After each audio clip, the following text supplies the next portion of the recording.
The world is full of amazing animals, plants, fungi, protists and monera. A Swedish guy by the name of Carl Linnaeus first proposed a classification of living organisms. Linnaeus was a botanist and zoologist who must have got very confused before he started taxonomy, the science of naming, describing and classifying things. Nowadays we use a taxonomic system that is a little different, but still similar to the one Linnaeus proposed. We now classify organisms by kingdom, phylum, class, order, family, genus and species.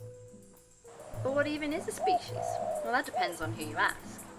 Using the genetic species concept, geneticists might say that two individuals must have very similar DNA in order to be considered the same species.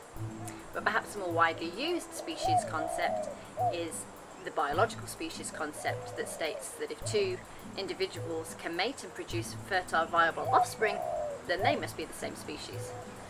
But there are other types of species concept as well. Morphological species concept states that if one individual looks like another, they're probably the same species. Which works well, except that sometimes individuals of the same species look different. But the biological species concept here would tell us that if these two were to mate, then they would produce viable fertile offspring, and so can be considered the same species. If we ran the genetic analysis on these two plants as well, we'd find that they were close enough to be considered the same species.